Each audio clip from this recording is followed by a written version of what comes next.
My name is Kate Osborne and I love to sing. Can you hear? This is my daughter and I. And I will pause there. When I was 8 years old, I sang "Friends are like flowers, beautiful flowers. Friends are like flowers in the garden of love" in front of 600 people. I went to school the next day. Nicole Beecham with a gang of girls came up to me and said, "You know, you can win the singing. You can even win the maths. You can win the high jump, but if you beat Kelly Purcell in that race tomorrow, we're going to bash you." I went home and I said to my mum what had happened. And she said, "Oh yeah, Kate, that's like a thing. You know, not everyone is going to love you." Wow, I did not know this. Okay, so 8 years old, I got a glimpse of my family upbringing with two very, very confident sisters and three unbelievably competitive brothers, and realised that not everyone will celebrate you in wanting you to be your best. It didn't feel right to me, so I said to Mum, "Tell me more." And she said, "It's called the tall poppy syndrome, and it's something that's in Australia." And so I got a glimpse of my mother's worldview for the first time. I said to her, "Can you explain it to me?" And she said, "Well, sure. Like at work, I carry a little bit of extra weight, but that means that the girls at work don't resist me when I win all the sales achievements. I have a beautiful husband and 6 amazing children. I went to the toilet and I threw up." You know, sometimes our worldview is formed through crisis, maybe trauma, maybe a bit of resistance. For me, what I've started to learn is that confusion comes before a breakthrough. And so in the next few minutes, I just want to share a little bit about my story, get you to know me a little bit better, but also at the same time, I want you to think about what your worldview is and where you want to be in 2023 if we could encourage all of us to grow to our full potential. I am unbelievably ambitious.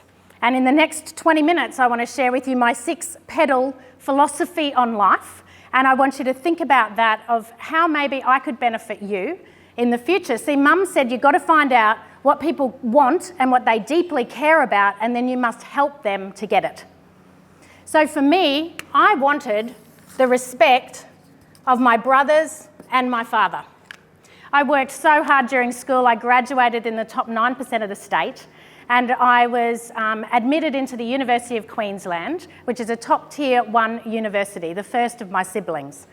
I studied a double major in psychology with the view to maybe become a counsellor to help others that were getting bullied at school. You know, respect is something that I think you either have or you don't for yourself. When I finished my degree, I decided to park my masters and go travel around the world. And I was living in London and I fell into an abusive relationship. And it wasn't just happened overnight, it just subtly happened, where I lost my voice, I lost my confidence, I didn't have my family around me. So every day at work, I would hang out with this boy named Kent. Kent was the 2IC in our business, and we would sit on the rooftop overlooking the Savoy, where rich people were, you know, going for their holidays. And we would talk about my sad, loveless love life as a young girl. What I respected about Kent is he never tried to fix it. He just listened. And in return, I listened to his dreams and his goals, and we would brainstorm ways that he could live his dream life. And we decided by the year 2000, if we weren't married, that we'd just marry each other, because it was great to have a best friend to be able to do life with. You know, in 1995, Kent left to go snowboard and follow his dream around the world, and I was left alone. One of the things that I had to realise was that my life experiences were taking me on a journey. So experience is the next Petal. You know, I saw an ad in a paper and it said, "Do you have a caring nature?" I thought, well, that's about all I have. And I applied, and it was for care working, looking after elderly people in their homes. The first job that I had was with Olive. She was very wealthy, but she had dementia and she couldn't quite remember where her wealth came from, or from day to day who was there to look after her. That was really challenging. We talk about reverse engineering your life. The second job I had was with Mr. Fred Zollinger Esquire. That means he's a landowner, and he'd like to be called Esquire. The agency said if I could just last 2 weeks, I'd really help them out. because Mr. Zollinger was an ex-barrister. He was a merchant banker for Lombards of London. He had the 6th share in Coca-Cola, so that he had inherited from his deceased wife's estate. And he was an abusive alcoholic who was depressive. I thought, well, I have a psychology degree. This is going to be great for me. So, on the second night when he was verbally abusing me, I thought, I'm going to come at this from a different tactic. I said, how old are you? And he said, 73. I said, I'm 21. I said, you're miserable. He said, yes, I am. I said, me too. Can you teach me what not to do so I don't end up anything like you? He had a glint in his eye and he said, we will start tomorrow. It turns out 15 years of formal education meant I had not one original thought in my brain. And so his whole agenda was to teach me how to think.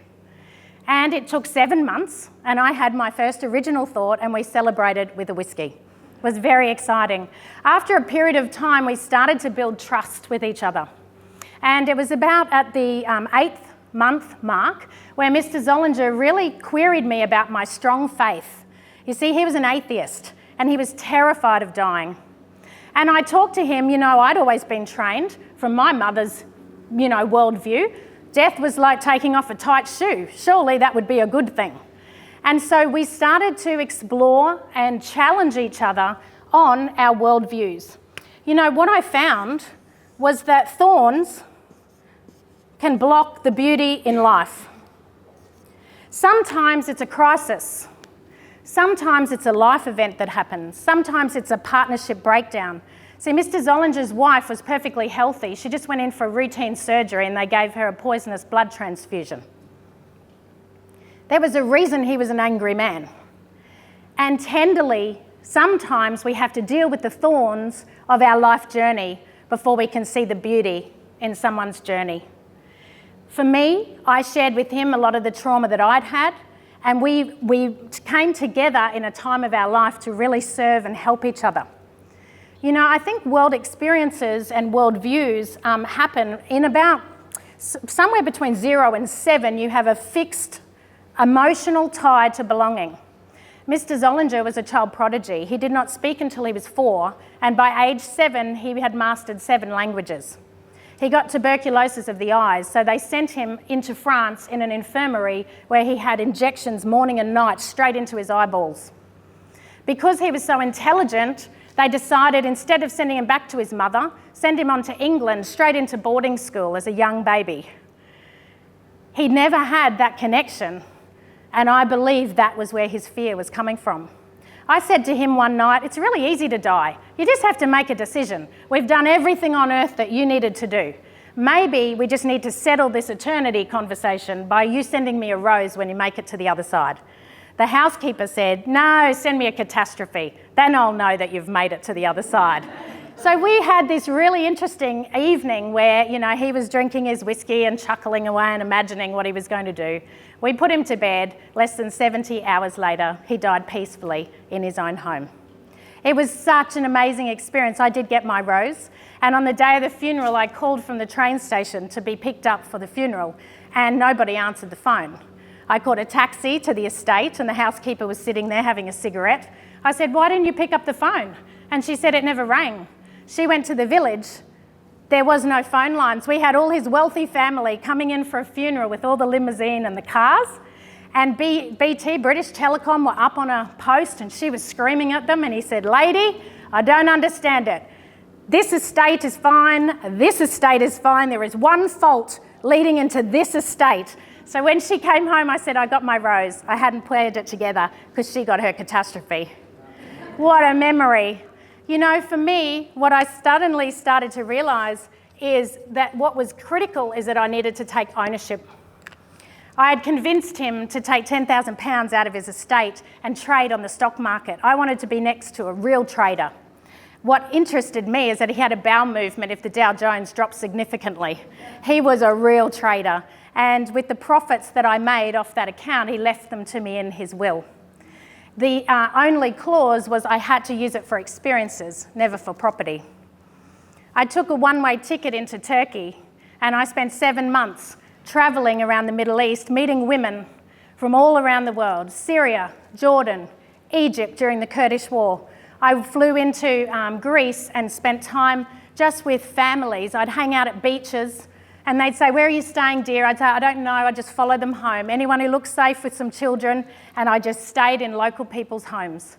I flew to Africa and had 7 weeks, overland, just recognising that women from around the world wanted the same things. We wanted a peaceful home. We wanted our children to reach their full potential, not a tall poppy in sight. It really shifted my worldview when I came back to Australia and realised Mr. Zollinger said, learn how to think and apply morals and ethics into the business models of the day. He said, I can't equip you for where business will head, but I can tell you that we are heading into a massive, immoral, unethical crisis. And that was really my journey. I came home, I went back to UQ where they recommended I join Flight Centre Limited. Screw Turner was recruiting alumni to be able to take his company global. It was growing 200% per quarter. I was 23 years old. I joined Elizabeth Street Flight Centre and I bought 20% profit of a store that was losing $43,000. Within the next year, we turned it around to make $53,000 profit and I picked up a Financial Excellence Award. I bought 15% of Queen Street, which was running as a corporate store Monday to Friday, and as a salesperson, I got my weekends back. That's a big achievement, everyone, if you're in sales. You know, from there, we grew in just on 60 months, 73 different combinations of sales teams. It was an incredible opportunity for me to understand from a cultural point of view, if you have the right sales team, you can achieve a great result. We had about $7.1 million of turnover when I got the knock on the door, turn on your TV to watch the Twin Towers collapse. I had enough in commission, share options and savings to be able to exit that industry, and I was poached by my largest corporate client into the world's largest business coaching company. It was 2002, they had 623 men and 2 women, one in Canada and one in New Zealand. They could not attract female founding leaders to be able to teach other female founding leaders. So it was an opportunity. I thought I may as well take ownership and jump in. I was the only psychologist trained coach, and a lot of them did not have any higher education. They had not travelled the world. So it was an interesting industry to be in. A lot of cowboys, a lot of consultants and engineers just starting out, just doing what they knew to do. And I used a statistical approach. Within 7 months, I was a global coaches coach. I ran a team of 11 franchisees. We had 90 clients, as well as a collaborative group of 80 coaches from around the world who shared all their intellectual property to serve our customer base. It was a great time. In 5 years, I trained over 624 business coaches from around the world. And I went into labour with Michaela with a full, finished business. It was franchised, it had a general manager, business partners, the financing option was all done, and they cut my franchise agreements when I was in labour. So the master franchisor, I guess that was a lesson that I had to learn in terms of ownership. My business partners wanted to liquidate the company and walk away. I bought all the debt for $1 and I stayed in the business and I traded through and paid every cent out. You see, your wealth is in your network. And your network is going to watch your character. And for me, it was a really important opportunity for me that the individuals, there were 6 individuals that had financially backed us at the time, that they got their money back. Within 2 years, I guess I went from having 11 coaches to just 2 coaches. We became the most profitable firm within that company, and I exited at a 3 times multiple. So if you just hang in there on the journey, sometimes it looks like it's not working, but it's actually working. This Thursday coming, it'll be 15 years ago since I launched. I took 50% of the profits and I launched a little lifestyle coaching company that was based on morals and ethics for couples to be able to do life together and become a healthy, enlightened millionaire. I attracted clients like Studio Pilates, Jade and Tanya Winter, core water management systems that had created a reverse osmosis solution for drought-ridden Queensland. Companies like Jelaine Dee's Telstra award-winning that was scaling globally. It gave us enough funds to be able to source the best talent. So I brought Peter McLaughlin in from Red Chip Law Firm. He was a specialist in excellence in franchising through Griffith, where I did the culture training, he did the legals. And together we met every single week to look at what are the unconscious, incompetent aspects of leadership. We got him to really hold us accountable and take ownership for the questions we're asking that we did not even know that we did not even know. Every week for 8 weeks, we brought specialists in to build on that framework, and in 2011, Coco Matrix was born, an end-to-end ethical, moral framework for full collaboration for leadership. Since then, we didn't have to do any marketing. The clients kept on coming in. Studio Pilates has now grown globally with over 84 franchises around the world. And so ownership was a really important thing for me when I realised, let's move to the Gold Coast and let's develop my family and be able to enjoy the journey. The last petal that I would talk about is love. I think this has been the hardest part for me. Going in this direction, I was very interested in respect and experiences across my male peers. What I didn't realise is, being a mother, how important it is to have unconditional love and to be able to experience how to manifest results as opposed to push, push, push and just focus on KPIs. You know, love is something that's innate. We feel it, we don't talk about it. And so it's really important. When Lisa, I asked her to come, has been my coach. We've smashed through 36 limiting beliefs. These are all thorns that have happened in my life, whether that was trauma. You know, for some of you, it is a partnership breakdown, maybe a divorce, maybe a death in the family. We all have them, so we need someone else to tenderly come in and be able to extract those challenges for us. I think as leaders, it's very important that you're empowering your team and your children to become the most powerful that they can. So I created 2 leadership models. They got picked up quite successfully in the last couple of months. And one of them is based on, in this summer, if you want to grow your respect for yourself, then I'd encourage you, we've got to increase the intellectual aptitude that you have. You need to learn how to think. Jack Canfield has got a great book, and it's called 64 Success Principles. Over summer, if that's something that you want to focus on, I would suggest master these 64 principles if you want to respect yourself more in business. For some of you, you don't have that respect that you would like to have, and so therefore emotional intelligence is really important. There's a psychologist in Melbourne, Andrew Fuller, wrote Tricky People, $6.95 online. It talks about what is your reaction or behaviour when you don't get what you want. Do you realise that's the only reason you have conflict? You're not getting what you want. So he's created a fabulous culture book, and I love using this work. For others of you, and certainly this was my journey, I was challenged with putting everyone else on a pedestal and putting my needs last. Louise Hay, Heal Your Life, is a fabulous book. Talks about all the ailments that you might be having and how to be able to heal those over the summer. They would be my 3 book recommendations. But when we were going into companies like G.J. Gardner, he had me come in and fix a cultural block that was happening in one of his emerging brands. I realised not everyone thinks linearly. Did you know that? Not everybody thinks logically. You have teammates, you have family. Some of them do not see the logic in growth. And that's where I had the courage to start bringing singing back. From age 8, I stopped singing. I realised by volunteering at Crossroads with all the disabled, 200 support crew every Friday and all their carers. And I realised really they knew they loved themselves unconditionally. We needed to learn how to love ourselves unconditionally. Singing will bring up a lot of feedback. When I was recording that song on Tuesday, I could hardly hear my voice because all I could hear is, gee, that's tinny, that is so off tune, that's going to be so embarrassing when you share this on Monday. The whole time my ego was going nuts. And the producer was like, do it again, do it again. I said, that's as good as I can do. Get my daughter to do it and I won't even sing. When it came back and he layered the voices over each other, that was the beauty in the moment. I don't think we're meant to do life alone.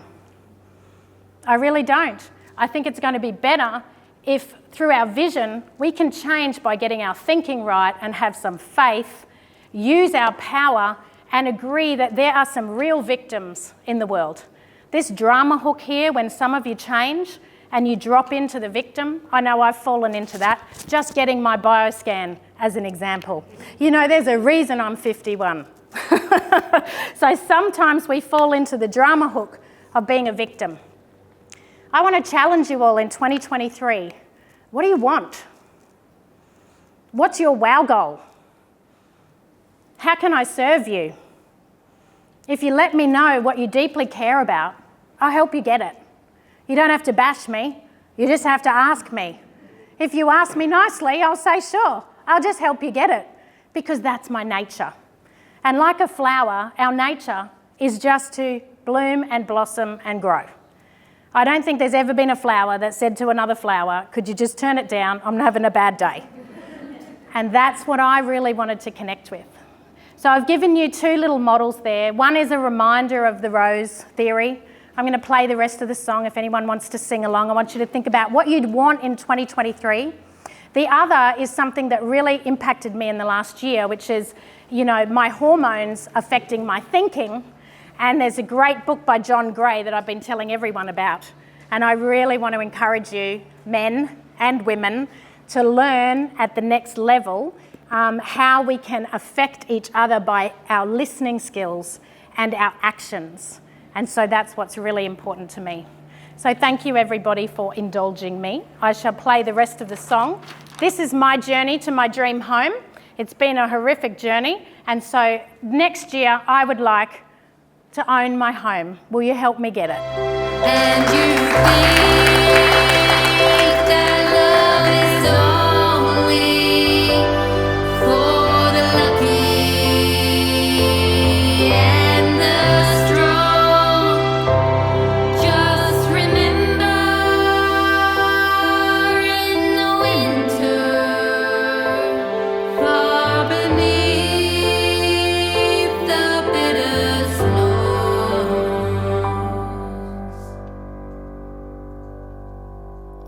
lies the sea.